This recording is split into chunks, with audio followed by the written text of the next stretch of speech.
Amin. Amin. Amin. Ya, hari ini saya mau bagikan, sharingkan tentang badai pasti berlalu.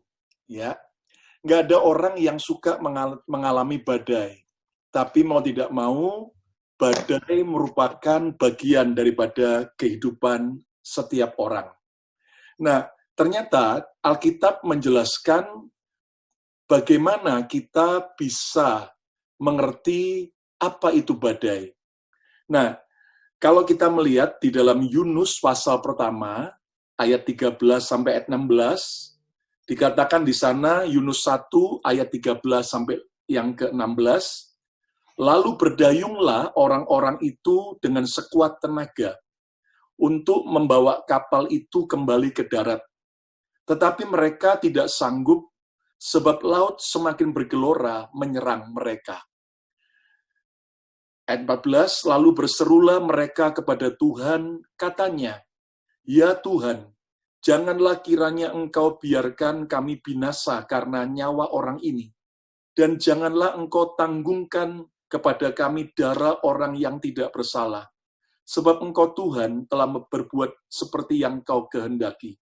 Ayat 15, kemudian mereka mengangkat Yunus, lalu mencampakkannya ke dalam laut, dan laut berhenti mengamuk, dan orang-orang itu menjadi sangat takut kepada Tuhan, lalu mempersembahkan korban sembelian bagi Tuhan, serta mengikrarkan nasar. Nah, lihat bagaimana ada badai yang dialami oleh kapal yang ditumpangi oleh Yunus dan orang-orang yang sedang menuju kepada Tarsis. Dan di situ badai bergelora, mengamuk, dan sampai akhirnya mereka berdoa dan mereka mengerti bahwa ada penyebab badai, yaitu Yunus yang tidak taat. Sampai akhirnya badai itu reda setelah Yunus itu dibuang ke laut. Nah, saudara sekalian, kita mengerti bahwa sehebat apapun seseorang bisa mengalami badai. Hari ini kita melihat bahwa badai epidemik coronavirus tidak mengenal status, tidak mengenal usia, tidak mengenal seberapa pandai dan seberapa kaya orang itu. Kita melihat dari semua orang-orang yang top bisa kena sampai rakyat yang biasa. Nah, jadi kita mengerti bahwa badai bisa dialami semua orang. Nah, kita akan belajar dari Alkitab tentang badai pasti berlalu. Apa sih penyebab badai kehidupan? Yuk kita lihat dari Alkitab ya. Ternyata ada badai itu yang terjadi akibat dosa. Ingat, badai yang dialami oleh Yunus ini, karena Yunus nggak taat. Ya, jadi ada badai dalam kehidupan kita itu karena dosa. Nah, jelas solusinya kita bertobat, minta ampun sama Tuhan, selesaikan setiap dosa kita di hadapan Tuhan. Tetapi tidak semua badai itu karena dosa. Berikutnya, Alkitab juga menjelaskan, ada badai itu akibat serangan iblis. Ingat bagaimana ketika Tuhan Yesus dengan murid-muridnya naik kapal, ya tiba-tiba badai mengamuk, bergelora, dan Yesus dalam keadaan sedang tidur. Yesus dibangunkan, lalu Yesus bangkit dan berkata, diam dan tenang. Lalu badai itu tenang. Nah, ternyata yang menarik adalah setelah mereka bersama Yesus sampai mengalami badai, Alkitab berkata mereka tiba di Gerasa. Gerasa itu apa? Pekuburan, tempat akhirnya Yesus mengusir roh jahat dari dua orang yang kerasukan setan. Dan akhirnya iblis itu pergi, pindah ke berapa? 2000 ekor babi. Ya kan? Nah, jadi iblis tahu bahwa tujuan Yesus dan murid-muridnya menuju ke Gerasa. Sebelum sampai ke sana, iblis sudah mencoba menyerang mereka dengan badai. Jadi ada badai dalam hidup kita itu karena serangan iblis. Solusinya, kita harus lakukan peperangan rohani, pakai selengkap senjata Allah. Tapi ada badai itu akibat kebodohan kita sendiri. Ya, contohnya kalau kita lihat di Kisah Rasul pasal 27, pada zaman Rasul Paulus ditangkap dan mau dibawa ke Roma karena menjadi pengikut Yesus, kita lihat ternyata apa yang terjadi. Ternyata Paulus itu sudah diberitahu Tuhan bahwa perjalanan itu naik kapal menuju ke Roma, akan ada bahaya, akan ada badai. Lalu Julius dan juga pemimpin daripada kapal udah diberitahu oleh Paulus, jangan, nanti akan ada badai besar. Tapi mereka tetap ngotot dan tetap jalan. Akibatnya badai itu membuat semuanya kapal itu karam, tetapi untung semua penumpang dapat terselamatkan. Jadi ada badai itu akibat kebodohan kita. Ya, kita sudah diberitahu, sudah diperingatkan, wah, kamu jangan lakukan itu. Wah, kamu jangan kongsi dagang sama orang itu, atau kamu jangan ambil keputusan itu. Tapi kita ngotot. Akibatnya kita bisa mengalami badai karena kebodohan kita. Nah, solusinya kita harus belajar untuk apa? Untuk yaitu ambil pelajaran berharga. Jangan ulangi kebodohan yang sama. Ya kan? Yang keempat, ternyata ada badai akibat ujian. Nah, jadi nggak selalu badai itu karena dosa, nggak selalu karena serangan iblis, tidak selalu karena kebodohan, tapi karena ada yang merupakan ujian. Buktinya apa? Ketika Yesus dengan murid-muridnya habis memberi 5.000 orang lebih laki-laki dan sisa 12 bakul makanan dengan 5 roti dan 2 ekor ikan. Apa yang terjadi? Ternyata Yesus menyuruh murid-muridnya nyebrang naik kapal. Nah, bayangin mereka itu taat sama Tuhan. Mereka nyebrang kapal. Ya toh, nyebrang danau naik kapal itu. Tapi di tengah danau ternyata lagi ada badai. Yesus di bukit berdoa seorang diri. Lalu kemudian jam 3 pagi Yesus datang berjalan di atas danau, di atas air, dan kita tahu ternyata akibatnya apa? Yesus mulai menguji iman mereka, dan akhirnya Yesus meredakan badai, dan mereka semakin takut dan kenal siapa Yesus yang lebih berkuasa daripada semua badai. Jadi ada yang badai itu karena ujian. Contoh di Alkitab adalah Ayub. Ayub itu hidup saleh, hidup benar, tapi ngalami badai hidup, ya kan? Jadi kita lihat Alkitab menjelaskan ada 4 penyebab badai hidup ini. Pertama, akibat dosa, bertobat segera. Yang kedua, akibat serangan iblis, kita harus kenakan selengkap senjata Allah, lakukan peperangan rohani. Yang ketiga, akibat kebodohan kita, itu berarti kita harus betul-betul belajar, ambil hikmahnya, dan jangan ulangi kebodohan yang sama. Yang keempat, ada badai akibat ujian. Kita kalau sudah melewati badai karena ujian itu, kita akan ngerti, oh, maksud Tuhan itu luar biasa. Akan ada kenaikan tingkat, akan ada namanya berkat, akan ada namanya kemuliaan di balik setiap badai. Ya, jadi hari ini, badai apapun yang kita hadapi, kita harus tahu bahwa badai itu pasti ada penyebabnya dan juga ada solusinya. Nah, kita belajar ternyata sifat badai kehidupan itu bagaimana. Badai itu pasti berlalu. Ya, percayalah tidak ada badai yang permanen. Kalau kita lihat badai secara alam aja, pasti ada mulainya, terus ada puncak badai, ya kan? Tapi kemudian selesai puncak, pasti akan mereda dan turun, lama-lama hilang. Nah, jadi sama, badai epidemi coronavirus, kita tahu ini lagi menuju kepada puncaknya di beberapa negara. Tapi lihat kayak di China, sudah turun, ya kan? Karena mereka udah lewati puncaknya. Jadi jangan takut, karena badai itu tidak permanen. Lalu badai juga ada yang kita bisa hindari, tapi ada yang tidak bisa kita hindari. Nah, contohnya di saat seperti sekarang, ya kalau kita bijaksana, otomatis kita mau menjaga diri kita, ya kan, untuk stay home. Dan mungkin orang berkata, ngapain saya sehat kok? Justru kita ini harus belajar untuk bisa melihat ada badai yang kita bisa hindari. Tapi ada badai yang tidak kita bisa hindari. Kita udah jaga hidup, kita udah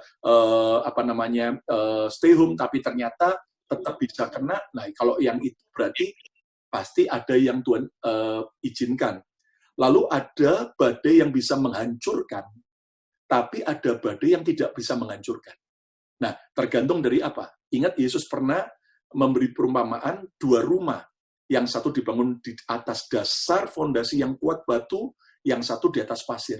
Nah, yang ketika badai datang, yang satu hancur, yang satu tidak hancur, tetap kokoh. Nah, saya berdoa buat setiap kita, agar waktu kita mengalami badai seperti ini, kita betul-betul tetap akan tahan uji. Katakan amin.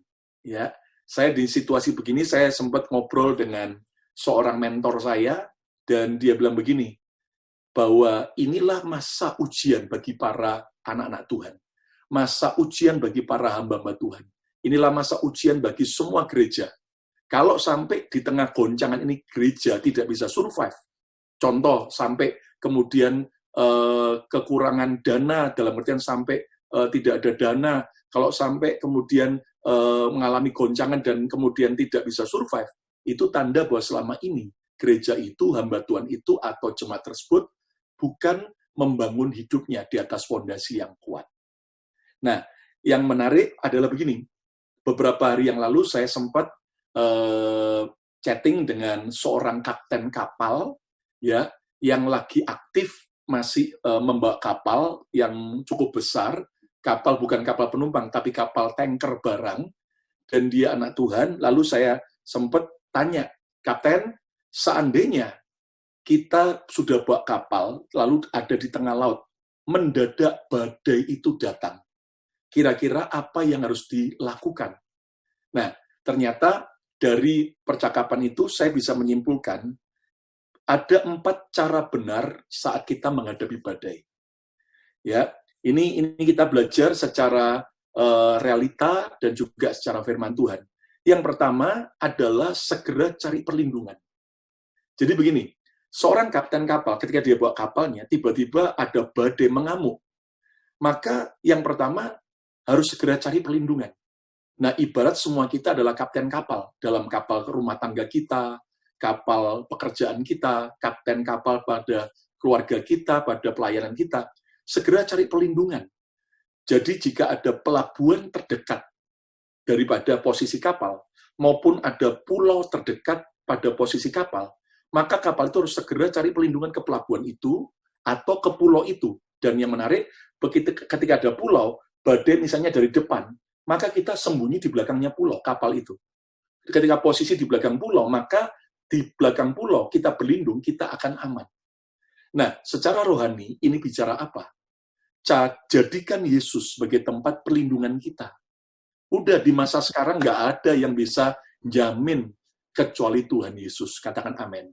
Ya kan? Jadi, segera cari perlindungan. Alkitab berkata bahwa nama Tuhan adalah menara yang kuat. Ya kan? Kesana orang benar berlari dan mereka menjadi selamat. Makanya sekarang kita baru ngerti Yesus disebut sebagai benteng perlindungan. Ini saatnya. Kita mengerti sekarang Yesus gunung batu. Oh, sekarang begini. Kenapa? Karena ketika badai datang, serangan datang, dengan siapa kita berlindung? Carilah segera perlindungan. Itulah Tuhan Yesus. Lalu kedua, jelas perlindungannya adalah ada orang-orang yang bisa dipakai Tuhan untuk memberi nasihat buat kita, untuk menolong kita. Contohnya tim dokter, ya kan? Sebagai orang percaya kita nggak boleh anti dengan dokter, karena dokter juga adalah alat Tuhan untuk membawa pertolongan buat kita saat kita sakit. Ada pendeta saat kita mengalami pergumulan yang bisa mendoakan, yang juga bisa yaitu memberikan konseling, cari perlindungan. Ada polisi, pihak berwenang kalau kita sedang mengalami sesuatu yang perlu pembelaan secara hukum, ya kan? Jadi yang pertama, segera cari perlindungan. Yang kedua, cara benar menghadapi badai, berani hadapi badai. Berani hadapi badai. Ternyata gini, kata kapten kapal itu, kalau sudah di tengah laut, dan ternyata badai datang, dan baru sadar, pelabuhan terdekat jauh sekali. Lalu tidak ada pulau yang terdekat. Ini betul-betul sudah di tengah samudera misalnya. Ya kan? Maka mau tidak mau, kapten kapal harus berani hadapi badai. Jadi gini, rupanya ketika badai itu ombak misalnya dari depan, maka kapal itu nggak boleh posisinya miring begini. Karena kalau dia takut misalnya miring gini ya, kena badai dari depan, segera akan guling dan akan tenggelam. Bahkan apa yang harus dilakukan? Jadi mau tidak mau harus dihadapi. Nah, tapi gini, kita harus bisa mengukur kekuatan kapal kita. Seberapa kapal kita. Kita juga harus bisa mengukur seberapa tinggi ombak yang kita harus hadapi.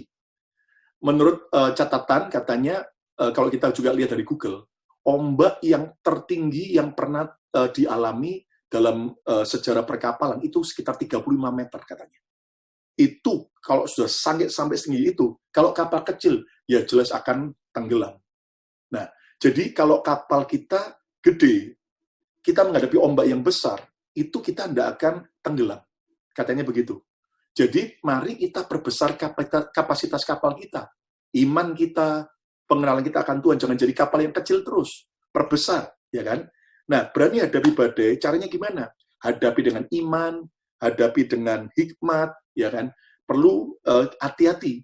Ini badainya dari arah mana? Sebesar apa? Dan sebagainya. Bahkan kecepatan kapalnya itu harus disesuaikan dengan ombak itu. Karena kalau misalnya badainya cepat, terus kapal kita jalannya lamban, itu juga berbahaya katanya. Jadi kita harus tahu ritmenya. Perbesar kapasitas kapal kita, laju kapal kita juga harus betul-betul dihitung, lalu kemudian tetap jaga keseimbangan. Nah, Anda tahu bahwa di lambung kapal itu ada yang namanya air balas. Air balas itu untuk penyeimbang antara kanan-kiri, depan-belakang. Nah, itu mereka harus terus jaga keseimbangan. Nah, ingat di masa susah begini, terus jaga keseimbangan. Keseimbangan dalam keluarga kita, keseimbangan antara iman dan logika, hikmat, keseimbangan dalam soal keuangan, dan sebagainya. Lalu juga ringankan beban yang berat. Ya, di masa begini, ya udah ringankan beban yang berat. Kita ingatkan kalau kapal sudah mulai menghadapi badai, barang-barang yang berat itu seringkali dibuang, terpaksa dibuang. Supaya apa? Kapal jadi lebih ringan. Nah, saudara-saudara, di masa begini, udah pengeluaran-pengeluaran yang besar harus di-cut semua, ya kan? Walaupun kita punya cadangan tabungan besar, tapi ini saatnya untuk kita ikat pinggang dulu. Kemudian pengeluaran-pengeluaran yang bisa dipotong, yang kita bisa hindari, kita hindari.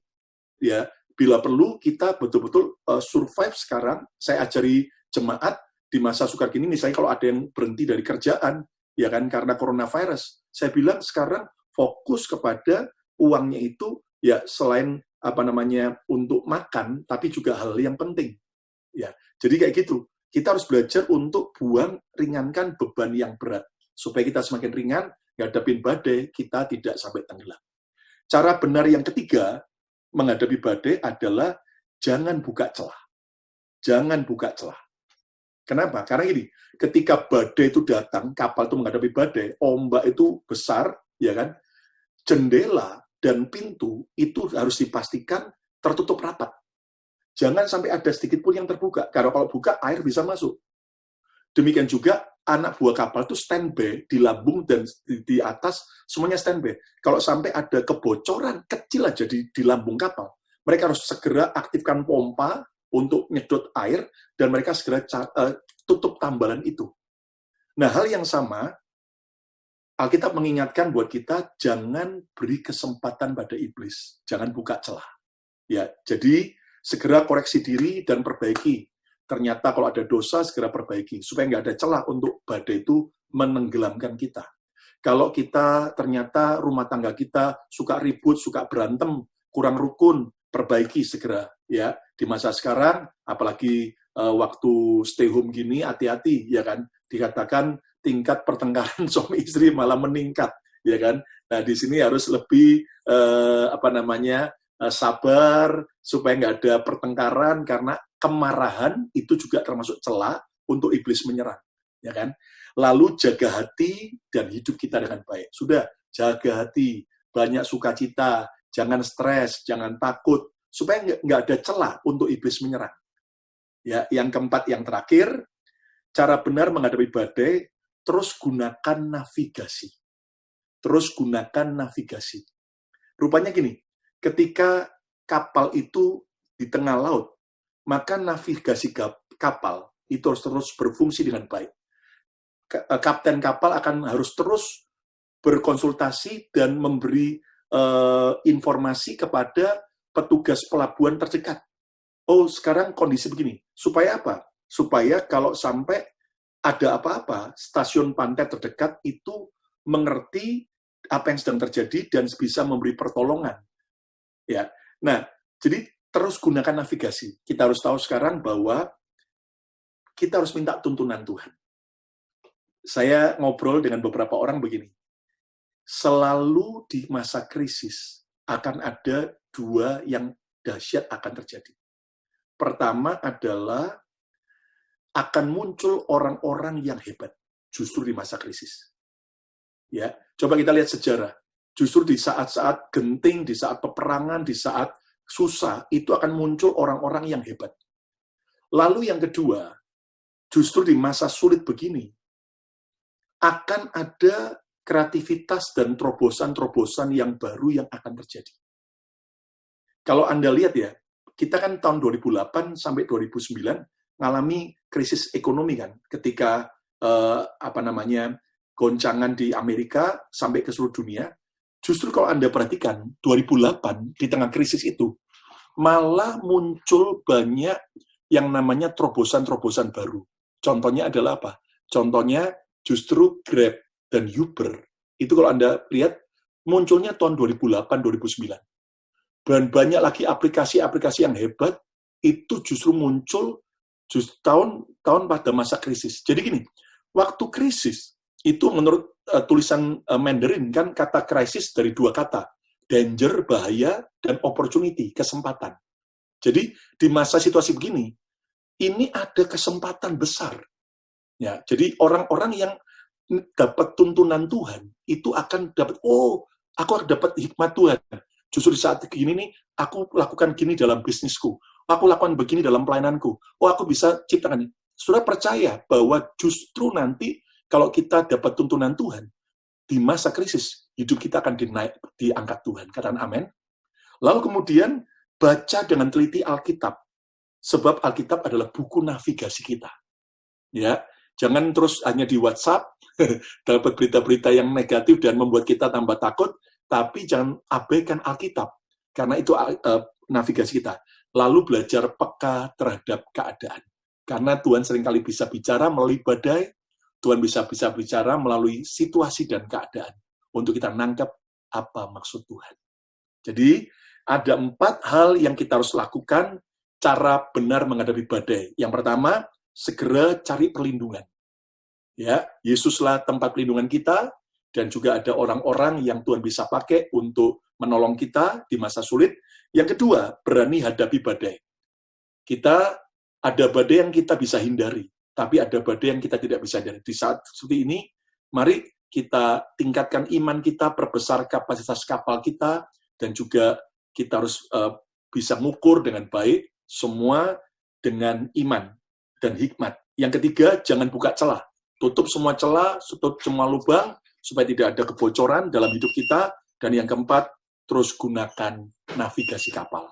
Terus connect sama Tuhan, dan terus lihat, jeli dengan semua keadaan, pasti akan ada hikmat dan anugerah yang lebih dari cukup. Beban berubah jadi berkat. Badai pasti akan berlalu. Amin. Tuhan berkati. Tuhan berkati. Ya. Yuk kita doa dulu ya. Kita doa dulu ya. Tuhan, terima kasih buat pesan firman-Mu buat kami hari ini. Biar kami tidak tenggelam saat badai datang, tetapi justru kami seperti bahtera Nuh, semakin naik melambung ke atas saat badai itu datang. Aku berdoa, kami sepakat memberkati semua Tuhan, keluarga JCC Cijantung ini Tuhan, supaya mengalami peningkatan, keajaiban ketika badai ini kami alami. Dan setiap kami melihat mujizat demi mujizat Tuhan yang ajaib. Biar kami belajar terus berlindung kepada Yesus, sumber perlindungan kami, kota perlindungan kami, pelabuhan tempat kami bersandar, pulau tempat kami berlindung, gunung batu tempat kami berlindung. Dan biar kami berani menghadapi badai. Kami tidak takut, tidak frustrasi, tapi kami tahan uji bersama Tuhan. Tidak ada perkara yang mustahil. Dan ajari kami tidak lagi buka celah, ampuni setiap dosa, kelalaian kami, kebodohan kami, kesombongan kami Tuhan, supaya kami benar-benar bisa mengalami survive di tengah badai. Bahkan kami akan terus gunakan navigasi kami. Kami terus berkonsultasi dengan Tuhan. Kami terus banyak menyembah Tuhan, karena Engkaulah Tuhan. Nah, pemimpin dalam hidup kami, yang mengerti apa yang harus kami kerjakan. Berkat-Mu atas setiap kami, anugerah demi anugerah, kami percaya badai pasti akan berlalu. Dalam nama Tuhan Yesus. Amin.